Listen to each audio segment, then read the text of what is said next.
Good morning, America. Breaking news as we come on the air. Search for survivors. An oil rig exploding near New Orleans overnight with crew members on board. The rush to escape and the Coast Guard on the scene trying to find the missing. What may have caused the blast? And the concerns right now about what could be leaking into the water. The urgent manhunt for 2 violent inmates on the run this morning.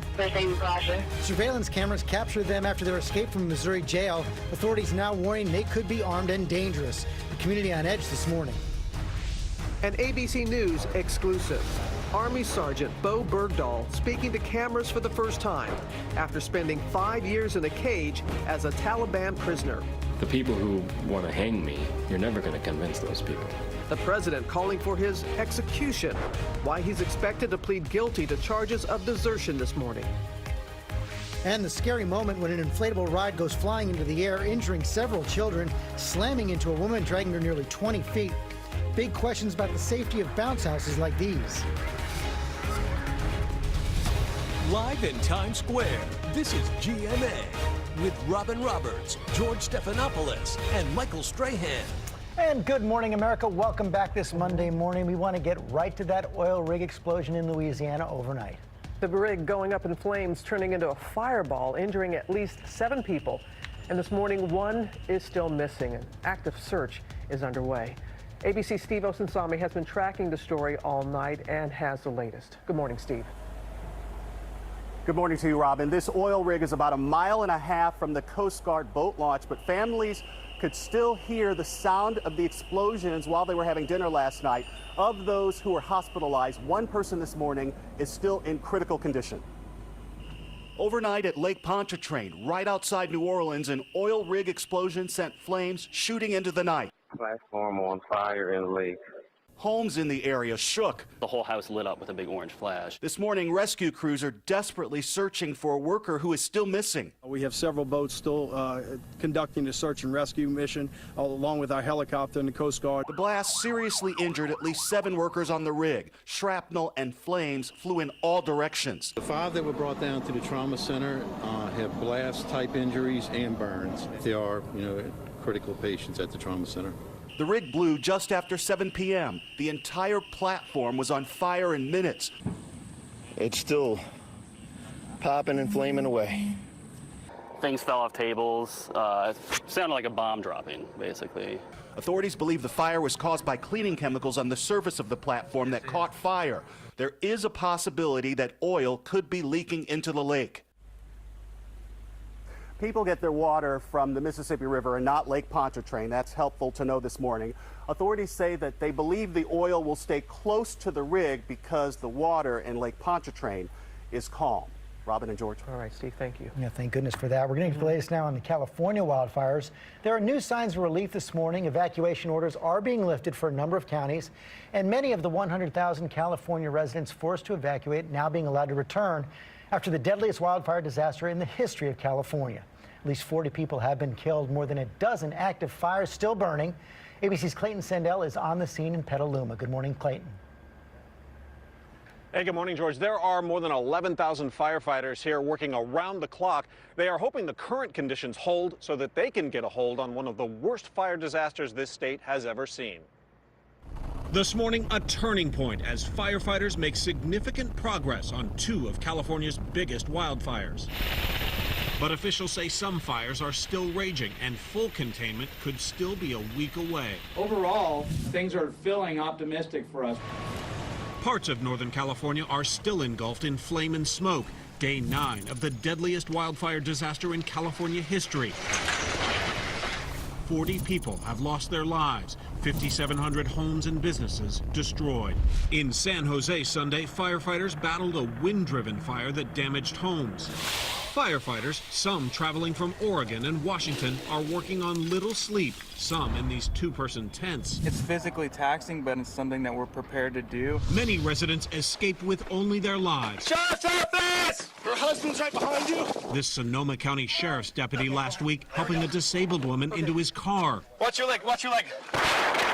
Racing to warn other residents in the middle of the night. Sonoma County Sheriff's Office. This is a mandatory evacuation order. A wall of flames closing in. We're gonna die, dude. We gotta get out of here. These two roommates were forced to drive through an inferno overtaken by embers, The road's on fire. narrowly making it out. Let's keep going. Get out of the smoke. Some of the tens of thousands of evacuated residents can now go back in. Oh my God, the dining room. Many finding only heartbreak. Then the winds came up. It was like a fire tsunami. It was like a fireball. The winds were so fierce, so fierce. But still, glimmers of hope. An untouched flag found in burned debris. A family returning home. Everything is gone. Finding nothing but rubble. Izzy's here. Izzy! Izzy! Izzy, come here, baby! And Izzy. one furry survivor. Hey, baby! It was one of the greatest moments of my life. So much destruction, but this morning one state senator says the damages here in Sonoma County alone have already topped more than $3 billion. And of course, that number is only expected to go up throughout the week. George, Robin. That's true. All right.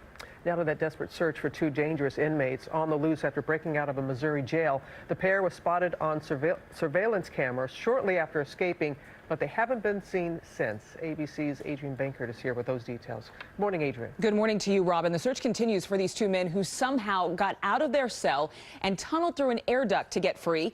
With the list of crimes these two reportedly committed, the community is on edge.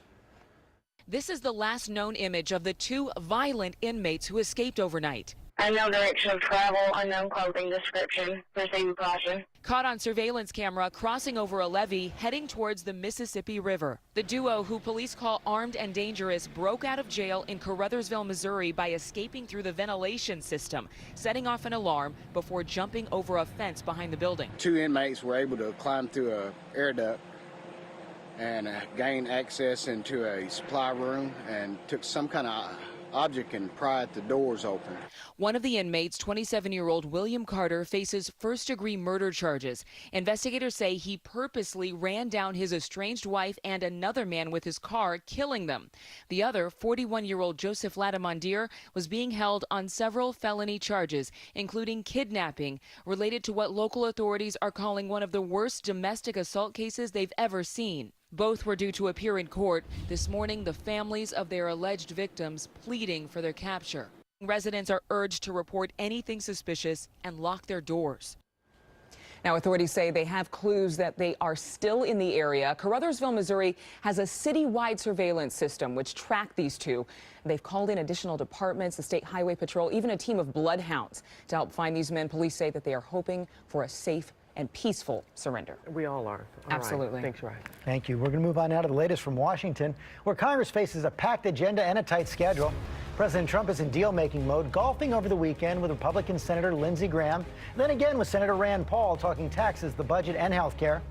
And this afternoon, a high-stakes lunch with GOP leader Mitch McConnell. He's been the target of both the president and his former strategist Steve Bannon, but they are coming together in common cause to try and get that big tax bill passed before the end of the year. Let's start with our senior congressional correspondent, Mary Bruce on Capitol Hill. And Mary, McConnell and Trump never going to be golfing buddies, but they need a win. Yeah, and George, whether they like it or not, they're going to have to work together if they want to score some of those wins. Look, tensions will likely be high as the president and Leader McConnell sit down for lunch today at the White House, but so are the stakes. First up this week, the Senate has to pass a budget to pave the way for that top priority of tax reform. The president is promising sweeping changes that will bring relief to the middle class, but his plan also rewards the wealthy and corporations. Now, there still is no agreement here from Republicans on the details of this plan, but what they do agree on, tax reform is do or die for them politically. And Mary, it has not been a very productive year for Congress so far, but the to-do list is really piling up. George, the to-do list is daunting and the clock is now ticking. Just look at what's on the docket as they head towards the end of this year. In addition to tax reform, they also need to tackle protections for dreamers. The president wants Congress to strengthen the Iran deal, and now health reform is also back on the front burner. All of this as they need to fund the government and raise the debt ceiling. We have some big battles coming our way, George. Yeah, it could be some big showdowns as well. Let's go to the White House right now. Our senior White House correspondent, Cecilia Vega. And Cecilia, the president's got that lunch with Mitch McConnell today, but over the weekend, his former strategist Steve Bannon taking on the Senate candidates who support Mitch McConnell. Let's watch. My war. This is our war. And right now, it's a season of war against a GOP establishment. So you got some real cognitive dissonance here, Cecilia. You've got the president out there meeting with Mitch McConnell. Steve Bannon saying he's going to run primaries against anyone who supports Mitch McConnell. It's hard to know what Mitch McConnell's supposed to think as he goes to lunch today. Yeah, this was at a gathering here in Washington, Georgia, of social conservatives. This is Steve Bannon basically making good on his promise to wage war on the GOP establishment. He says nobody can run and hide, and you heard him. He is naming names. He mentioned Mitch McConnell. He said Republican donors are running away from him. He mentioned Tennessee Senator Bob Corker in the wake of that very public feud between President Trump and Corker. Bannon's basically threatening Republicans who don't come out to condemn what Corker said with running Republican primary challengers against them. But George, you know, the really big question right now is this a former chief strategist for this White House out there just basically talking on his own, or is this Steve Bannon speaking for President Trump? That is the big question. We know he's got some encouraging phone calls from the president. Meantime, you've got the Secretary of State Rex Tillerson out over the weekend supporting that Iran decision by the president that he opposed in private and trying to tamp down rumors about whether or not he called the president a moron.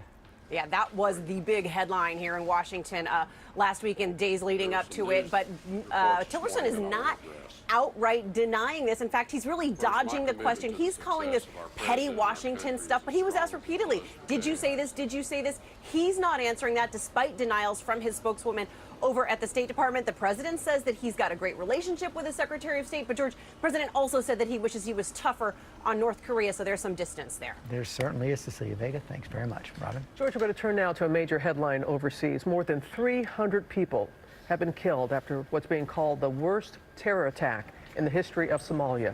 A father of 3 from Minnesota is among the victims of the truck bombing in Mogadishu. The government is blaming the Al-Shabaab terror group for that attack. And now to that ABC News exclusive. Army Sergeant Bo Bergdahl is talking to cameras for the first time since being released by the Taliban after he was captured walking off a combat outpost in Afghanistan. That was 8 years ago. Well, this morning he is expected to plead guilty to charges of desertion and endangering his fellow soldiers at Fort Bragg. Our chief investigative correspondent Brian Ross is here with much more on all this. Good morning, Brian. Well, good morning, Robin. Sergeant Bergdahl is expected to enter his guilty plea to desertion charges during a court-martial hearing that begins this morning at Fort Bragg. In an exclusive TV interview this morning, Bergdahl says it would be impossible to get a fair trial given the words of candidate Donald Trump, who is now his commander-in-chief. My name is Bo Bergdahl. Bo Bergdahl had been held 5 years by the Taliban when he was released in this dramatic moment. Squinting in the sunlight after being confined to a cage by his captors, U.S. Special Forces were there for the handover. As Bergdahl was gaining his freedom, the U.S. was releasing 5 Taliban prisoners from Guantanamo as part of a prisoner swap, a deal that became a highly politicized issue, especially given that Bergdahl had walked off his post without permission and that at least 2 soldiers were seriously injured during the search to find him. He's a traitor, a no-good traitor, who should have been executed. Now in his first on-camera interview, obtained exclusively by ABC News, Bergdahl says the words of candidate Trump would have made a fair trial impossible. We may as well go back to kangaroo courts and lynch mobs that got what they wanted. Bing, boom, he's gone. The people who are to the point of saying, yeah, just shoot him, you can never convince those people to change their minds. And It hurts, though. It does hurt. Bergdahl told British filmmaker Sean Langan, himself held by the same Taliban group, that he wants to fight back against what he calls the false reports that he was a traitor. And had declared himself a, quote, mujahid, or warrior for Islam. It's insulting. It's very insulting, that the idea that they will think I did that. In fact, according to Army officials, Bergdahl twice tried to escape from his captivity and was severely punished, beaten, and put in a cage like an animal. It's a cage that was welded together. It's about 7 foot long by about 6 foot wide. And how long were you in that cage for? 2nd, 3rd, 4th, and into the 5th year. Now that he plans to plead guilty, the question for the military will be, what punishment does Sergeant Bergdahl deserve, including possible prison? In the interview recorded last year, Bergdahl does not address why he walked away from his post, but elsewhere he has said it was to report an incompetent commander. People in the military doubt that, and even so they think it's no excuse for what he did, Robin. All right, Brian, and you can see more of our Bo Bergdahl exclusive on World News Tonight and also a special edition of Nightline. Okay, Robin, thanks. We're going to move on now to Colin Kaepernick, who is taking action against the NFL, claiming team owners colluded to keep him from playing because he led the movement to kneel during the national anthem as a protest against police violence. ABC's Ryan Smith is here with the latest. Good morning, Ryan. Good morning, George. You know, Colin Kaepernick has yet to speak out publicly about his lack of NFL employment, but now he's letting his lawyers do the talking, claiming owners are making an example of him to other players of the repercussions of challenging the NFL. This morning, former San Francisco 49ers quarterback Colin Kaepernick challenging the NFL, accusing the league and all 32 team owners of colluding to keep him off the field. According to documents obtained by ABC News, the unsigned free agent quarterback claims multiple NFL head coaches and general managers stated they wanted to sign Mr. Kaepernick, only to mysteriously go silent with no explanation and no contract offer made. Kaepernick pointing to his refusal to stand during the national anthem last season as a way to protest racial injustice as the reason for his unemployment, a response he said at the time he anticipated. You're going to have that backlash for trying to fight for people. With more than 36 quarterbacks signed since Kaepernick hit free agency, his lawyers now filing a grievance with the NFL for violating the league's collective bargaining agreement, pointing out Kaepernick is an ideal candidate with 6 seasons on the 49ers where he led his team to the Super Bowl. When you file a grievance through the collective bargaining process, you're going to have your grievance adjudicated by an arbitrator. They're going to have to defend their decisions not to hire Kaepernick. It's going to come down to what evidence is produced during the discovery process. Now, the NFL has yet to comment, but Roger Goodell has previously dismissed claims of Kaepernick being blackballed, saying that hiring decisions are left up to individual teams. And it's not going to be easy for Kaepernick to prove collusion. No, it's really tough. You talk about he's got to prove that either 2 teams or a few teams or a team in the NFL got together and tried to keep him from employment, and he's got to prove that by clear and convincing evidence. So he's got to produce something actual, emails, something in writing at this point, and that's very difficult to do, I think. Okay. Ryan, thanks very much. All right. Now let's go to Ginger with a forecast for the fires out west. Ginger? And as great as it is, Robin, to see some of those winds relax, especially in Northern California, that high's in place, so you still have offshore flow, and that means hot and dry weather, at least for today and parts of tomorrow. Look at the numbers. We're talking about near 90 for a high in Napa, 95 San Diego, so it's not going to really shift until we see the pattern change, and that's going to come later week, especially Santa Rosa and San Francisco will even cool down and maybe just a little bit of rain. All right, let's get to those select cities now, brought to you by Febreze. I love you, basement guest bathroom. Your privacy makes you my #1 place to go #2. I love you, but sometimes you stink. Febreze Air Effects doesn't just mask, it cleans away odors. Because the things you love the most can stink. And try Febreze Small Spaces to clean away odors for up to 30 days. Breathe happy with Febreze. Heading out the door, grab a small umbrella, but your sunglasses too, because these showers won't last long. They'll wrap up about 8, 9 a.m. Jackets on, sunglasses in hand, even on too for the afternoon. It's going to be breezy, cool with some sunshine, the high 64 degrees. Tonight, temperatures drop to their lowest reading since mid-May, 30s to 45 degrees in D.C. Cold start for Tuesday, but look at this week. We're going to warm up again into the upper 70s by the upcoming weekend and dry.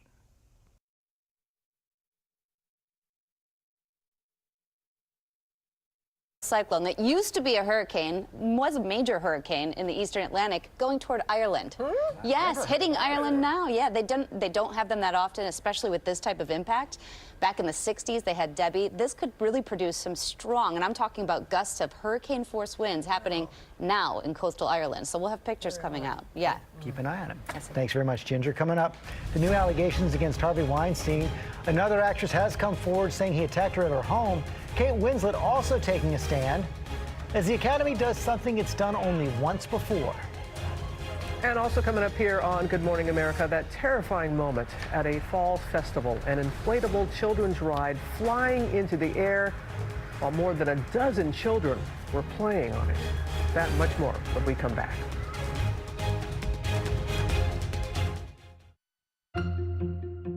When you say wallpaper, most people think doilies and cabbage roses. We wanted to make wallpaper cool again. One of the greatest challenges of running